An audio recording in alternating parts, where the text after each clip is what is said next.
Hey, ladies and gentlemen, this is Chris Sost, and I just wanted to take this opportunity to thank you so much for tuning in to today's episode.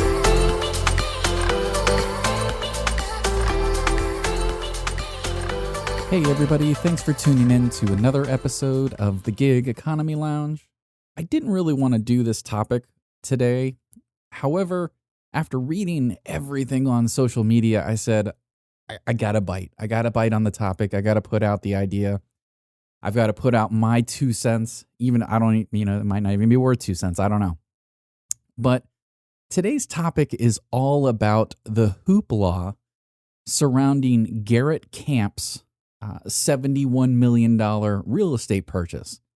Now, for those that have elected to steer clear of, anything in the news, God bless you. But the news, the word on the street is, if you will, is this guy created a bunch of companies. Obviously, most notably, he created and founded Uber. Garrett Camp purchased a $71 million house or a mansion in Beverly Hills.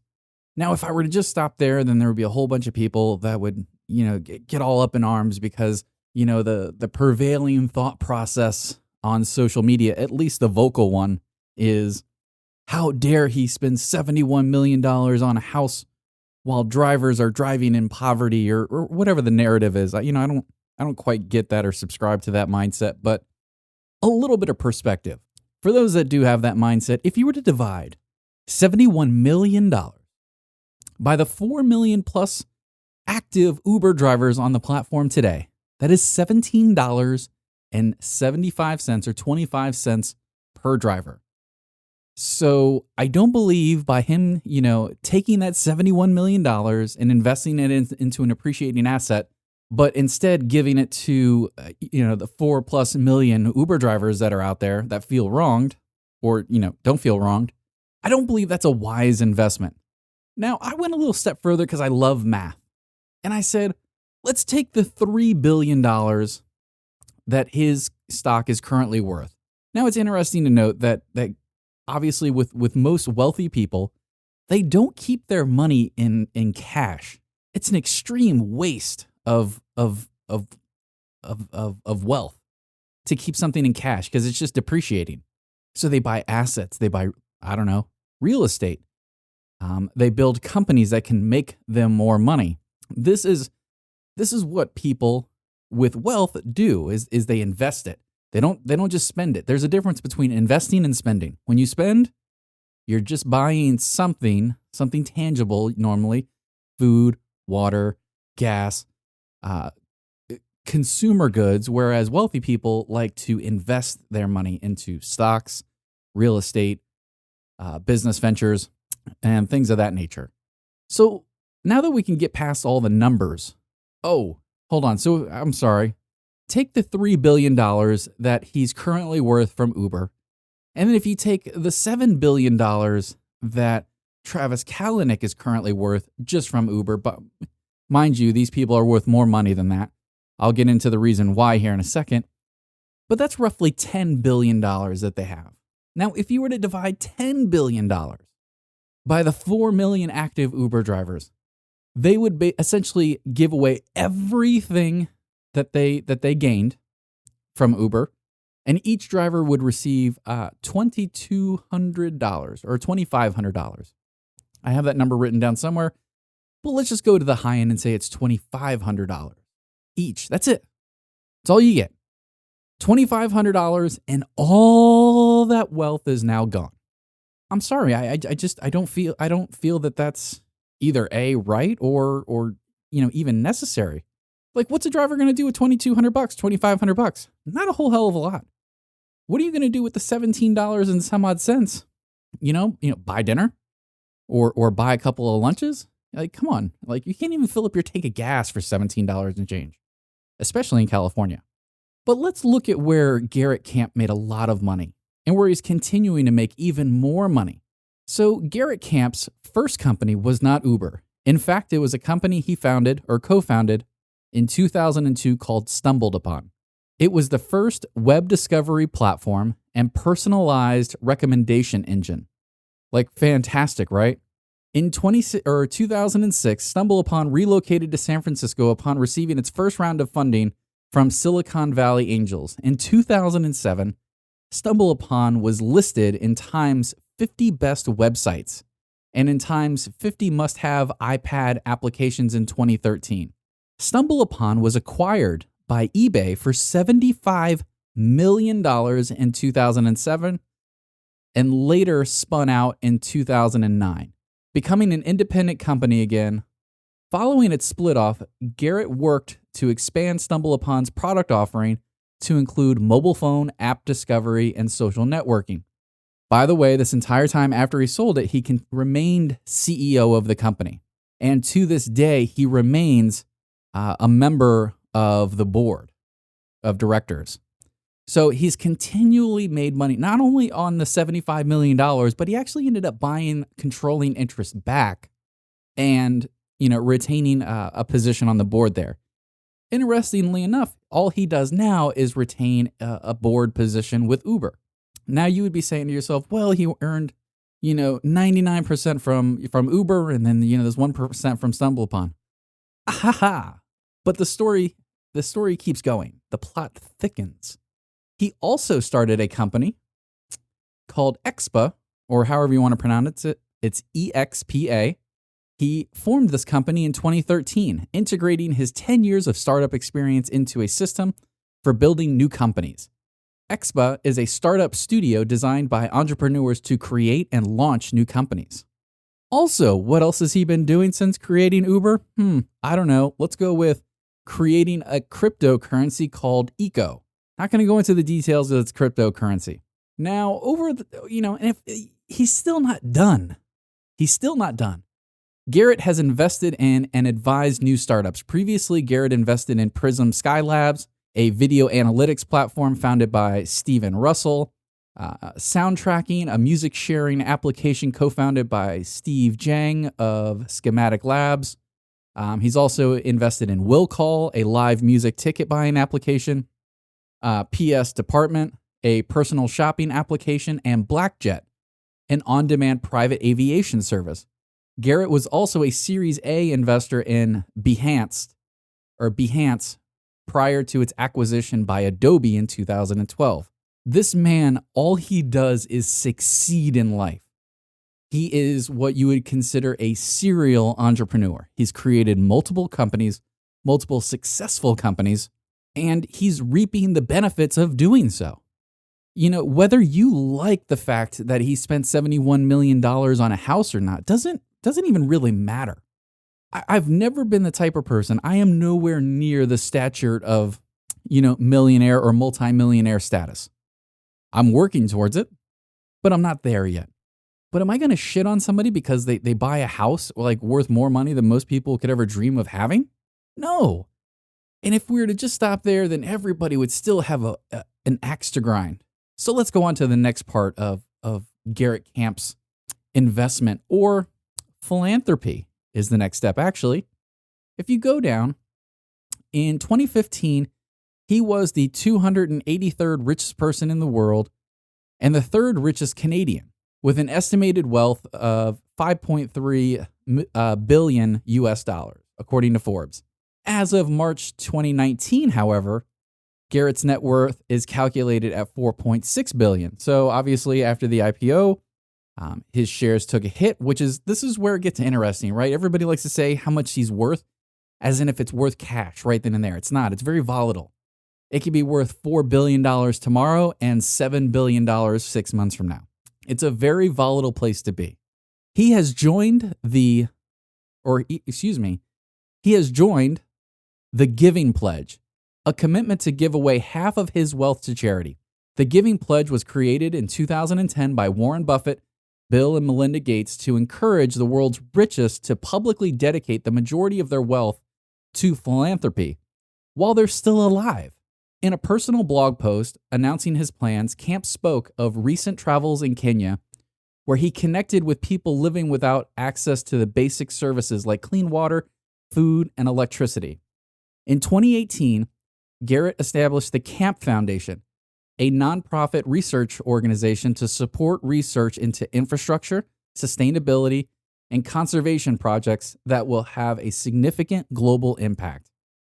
It's amazing, right? So on the one hand, everybody wants to vilify him for buying a $71 million house. But this guy is young. He's a serial entrepreneur. He's going to create new companies that's going to create ungodly amounts of wealth for not only him, but for everybody that invests in them, right? So everybody had the chance to take their money and purchase Uber IPO stocks. Furthermore, if you took the cash, you had an opportunity afterwards to buy below IPO cost. If you chose not to, that's on you. That's not on Garrett. That's like if you had an opportunity to buy Facebook, at $32 a share, at IPO. Or if you bought it just afterwards, right? Like these people are investing capital into ideas, not knowing whether they're going to take off or not. Garrett and Travis both put up significant sums of their own money to create Uber and get it off the ground. Then they went out and Travis is probably one of the greatest fundraisers in startup history. I mean, the guy raised, it's like north of $20 billion in his tenure as CEO and co-founder of Uber. I mean, he's a great visionary. He sells the idea great. Garrett is a great idea creator, and he's a problem solver, which is what makes him an ideal candidate to be a serial entrepreneur. It's taking a look out in the world, it's identifying a problem or a potential problem, and then creating a solution that the market buys. Garrett earned all this wealth. I'm not going to say money, but he earned all this wealth because he took an idea and he created a product. And then he found people to subsidize that product. And I'm not even talking about the drivers yet because we're still in the early stages of Uber. He found people to subsidize the rides. He found investors to invest in this crazy ass idea that people were going to download an app and at the press of a button, they could request a ride from somebody. It was an insane idea in 2008, 2009. Absolutely crazy. I mean, you're talking about, the iPhone essentially, coming out not too long before that. Like, let's be serious here. So he found these people to invest a ton of money on just the very notion, the idea that this idea was going to take off. That's insane. Of course he's going to reap the benefits of creating that company. Let me tell you something. I've held a lot of contract jobs in my short period of time on Earth. They're not the greatest situation to be in if you're looking for stability. They're just not. Like if you're looking for stability in your life and an income, learn a fucking trade and then go do that trade. There's no trade to transportation anymore. You know what I'm saying? Like it takes nothing. I can literally go down to the university. Hell, I can go to the high school. I can find anybody. I can hand them the keys to a car. I can give them an app and they can take people from point A to point B. There is zero skill that goes into rideshare these days. So yes, the prices were destined to fall because Uber started off as a black car service and then they got into economy and then they got into carpooling and now they're getting into public transit. They have made this widely known. And if people have chosen to ignore those signs, then I am truly empathetic to that situation. However, that doesn't change the fact that Garrett Camp or Travis Kalanick or any of these guys, the founders at Lyft or whoever that seized on the opportunity to create transportation options for tens, if not hundreds of millions of people who didn't have readily available options before that, like, I'm sorry. Like, from a macro viewpoint, so if you take yourself out of the driver's seat and you put yourself up and you look at the entire situation, overall, what they created was a net benefit for society in general. Huge net benefit. And you see that in the value. You see that in the number of monthly active users. Like, the market is a beautiful place. If you create a product and the market benefits, if the market sees more value in it than it's costing, then you are going to reap the benefits of that. anybody who does that. So if you have an idea, if you're sitting in a seat right now and you have an idea, you have to take the first step. You have to take the first step. You have to try it. What else do you have to lose? Obviously Garrett had money on the line. Travis had money on the line. Tons of investors had money on the line, but they went after it anyways, and they happened to succeed. Now, how many businesses, have these guys been a part of that have gone belly up? Probably quite a few. It's just the nature of being an entrepreneur. Not everything that you touch is going to be gold. There's only one Warren Buffett, but even Warren Buffett has way more financial losses than most average investors. It just gets covered up by the overall trend or the macro viewpoint, which is he's just making so many investments that even the ones that go bad aren't that bad because he's made tons of good ones behind it or in front of it. So, I'm not here to champion Garrett or anything like that, but I wanted to provide some perspective because there is some serious visceral hate / it's almost jealousy. I don't know. I guess it's just the world that we live in today. When you just look at the news, everybody is just trying to find a villain in everything. Nobody can sit back and go, you know what? Some things were done wrong over the years, in my opinion. But overall, things are great. Overall. I just seen, I'm gonna end with this. I just seen a question on there, how would you rate personally Uber and Lyft? 5-star rating system. And I said, having the perspective of looking back and knowing where I am now, I have to give Uber and Lyft 5 stars. It was the perfect bridge for me. It was the segue. It was what I needed in 2014 to walk away from corporate America and walk away from financial services. And it gave me the cover to, meet a ton of new people. I expanded, personal growth during, 2014 to 2016 was just phenomenal. It allowed me to seize on a new opportunity in 2017. And then more importantly, it gave me the ability to launch my own business in 2018.